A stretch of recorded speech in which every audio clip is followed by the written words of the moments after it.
नमस्कार, मैं डॉक्टर हेमंत शर्मा आज घंटों की मदद से आपको बताऊंगा हाइपोक्सिक ब्रेन इंजरी। जो दिमाग में इंजरी होती है हाइपोक्सिया मतलब ऑक्सीजन की कमी के कारण, तो आज हम उस पर बात करेंगे।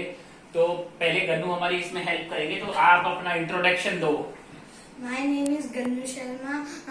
I read in class third. My school name is बस बस बस बस, हाँ ठीक है। कितना एज है आपका? 6.5. 6.5। चलो ठीक है। तो देखो, आज मैं बताता हूँ आपको हाइपोक्सिक ब्रेन इंजरी के बारे में। इसमें क्या रहता है कि ब्रेन में ऑक्सीजन का कमी होता है।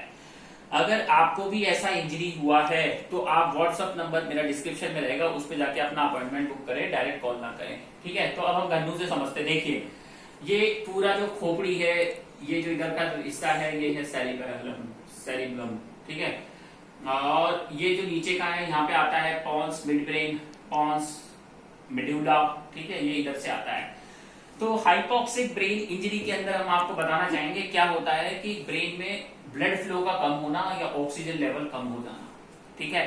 ब्रेन में जो सर्कुलेशन है, इधर हार्ट से ब्लड सप्लाई जाएगा, फिर ये ऊपर नेक के थ्रू, तो यहाँ पे ऑक्सीजन सर्कुलेशन कम हो जाता है, ठीक है। ऑक्सीजन सप्लाई कम कैसे होगा? ब्लड फ्लो इंटरप्ट हो जाए। अब ये जो होता है हाइपोक्सिक ब्रेन इंजरी, ये कई तरीके की होती है। इधर देखो सामने, है ना, कई तरीके की होती है। एक होती है फोकल मतलब किसी पर्टिकुलर रीजन पे, इधर इधर इधर कहीं पे भी। एक होती है डिफ्यूज कंप्लीट, एक होती है ग्लोबल, एक होती है ट्रांजिएंट, ठीक है। तो ये 4 तरीके की होंगी। कई बार जो ब्रेन की इंजरी होती है वो रिवर्स भी हो जाती है। ट्रांजिएंट मतलब 24 आवर्स से पहले पहले आदमी रिकवर हो जाए। अब जो ब्रेन में ऑक्सीजन की कमी के चांसेस होते हैं वो किस किस में होते हैं? वो कारण होते हैं जैसे एनीमिया, खून की कमी है, या फिर ऑर्थोस्टैटिक हाइपोटेंशन, बीपी बहुत समय तक लो रहा तो भी ब्रेन में ऑक्सीजन का कमी हो जाए, या कोई स्ट्रोक आया, वहां पे कोई क्लॉट अटक गया और वहां का ब्लड सप्लाई इंटरप्ट हो गया तो वो है, या फिर कोई चोट लगी, ट्रॉमा हुआ इस कारण, या फिर कोई फीवर बुखार आया उसके कारण, या प्रोलॉन्ग एनीमिया रहा, खून का बहुत सीवियर ब्लीडिंग हुआ। तो ये सारी चीजें रहेंगी हाइपोक्सिया और ब्रेन के लिए। या आप किसी बीमारी से सफर कर रहे हो और आपका SpO2 काफी नीचे रह रहा है, तो अब मैं बताता हूँ हाइपोक्सिक ब्रेन इंजरी को हम और कैसे समझते हैं। इसमें SpO2 देखते हैं। अभी कोरोना में सबको ही पता है कि SpO2 क्या होता है, सैचुरेशन ऑफ ऑक्सीजन। अगर ये 95 से 100 है, 95 to 100 ये नॉर्मल होता है। और अगर ऑक्सीजन सैचुरेशन आपका 96 to 91 है तो ये माइल्ड होता है। और अगर आपका 90 to 86 है तो मॉडरेट रिस्क है। और अगर आपका लेस देन 86 ही रह रहा है ऑक्सीजन तो ये आप सीवियर कैटेगरी में आते हैं। अब जो ब्रेन में हाइपोक्सिया, उसके सिम्टम्स क्या होंगे? थकान होगी, कमजोरी होगी, वीकनेस होगा, चक्कर आएंगे, सीजर्स भी आ सकते हैं, मिर्गी आ सकती है, हो सकता है कंफ्यूजन हो, मेमोरी लॉस हो, और हो सकता है आप कोमा में भी जाएं, और हो सकता है ब्रेन डेथ भी हो जाए। ये लेट स्टेज होती है, इनको अर्ली ही ट्रीट कर लेना चाहिए। सबसे पहले ही इनको ट्रीट कर लेते हैं, अर्ली ट्रीटमेंट हमें हेल्प करेगा। सिम्टम्स मैंने आपको बता दिए। अब डायग्नोसिस कैसे करें? डायग्नोसिस आप नॉन कॉन्ट्रास्ट CT से कर सकते हैं, MRI ब्रेन हम करके देख सकते हैं, एंजियोग्राफी करा सकते हैं ब्रेन का। उसके अलावा मल्टी सिस्टम ऑर्गन भी हमको देखना होगा, CBC, LFT, RFT, ये सब रिक्वायर्ड है, ठीक है। अब इसमें हम बात करते हैं ट्रीटमेंट की। तो ट्रीटमेंट सिम्टोमेटिक होता है, ट्रीट द कॉज। इस्कीमिया की वजह से तो इस्कीमिया को ट्रीट करो, हेमरेज की वजह से हेमरेज को ट्रीट करो, एनीमिया खून की कमी है, न्यूट्रिशन डेफिशिएंसी है, कोई फीवर है जिसके कारण आपका ब्रेन डेथ हुआ है तो उसको करेक्ट करो। Always treat the cause. हमेशा सिम्टोमेटिक ट्रीटमेंट होगा, सपोर्टिव ट्रीटमेंट होगा।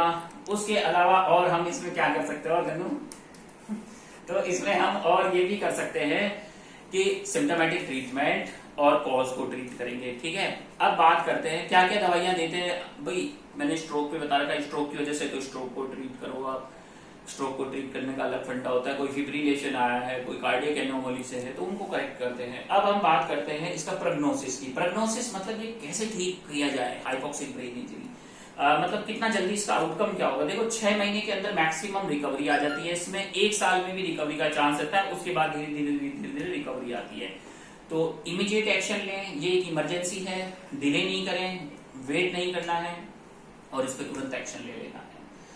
अब मैं आपको एक चीज और बताता हूं, जो ब्रेन सेल्स डेड हो गई है, जो डैमेज हो गई है, क्या आप सोचते हैं वो रिवर्स हो सकती है? नहीं। वो जो डेड हो गया पार्ट, वो तो डेड हो ही गया, हाँ। पर ब्रेन में न्यूरोजेनेसिस होता है, नए न्यूरॉन्स फॉर्म होने लगते हैं आपके ट्रीटमेंट से, बंदे के हेल्दी रहने से। तो जो न्यू न्यूरॉन्स हैं वो डेवलप होंगे, उसके कारण पेशेंट आंख भी खोल सकता है, धीरे धीरे कॉन्शियस भी होता है, हाथ पैरों का मूवमेंट भी ले आता है, इवन बात भी कर सकता है और वॉकिंग एक्सरसाइज भी कर सकता है। तो ध्यान रहे इलेक्ट्रोलाइट बैलेंस, ध्यान रहे प्रोटीन का लेवल, ध्यान रहे किडनी फंक्शन तो इम्पेयर नहीं हो रहा, हार्ट तो नॉर्मल है, आपका लीवर तो नॉर्मल है। तो वो सारी चीजें आपको देख के चलनी है। Micro macro elements, vitamin deficiency, ये सब आपको करेक्ट करना है। इसके अलावा कोई सेकेंडरीज इन्फेक्शन तो नहीं हो रहे, कोई यूरिन इन्फेक्शन तो नहीं हो रहा, न्यूट्रिशन तो प्रॉपर है। तो वो सारी चीजों का ध्यान रखना है। लास्ट में थैंक यू, धन्यवाद, गुड बाय। कैसा लगा गन्नू? कुछ कहोगे आप व्यूवर्स को? चैनल के लिए कुछ बोलना चाहोगे आप? Please subscribe, like, comment and share my channel. Thank you for watching this video. Goodbye.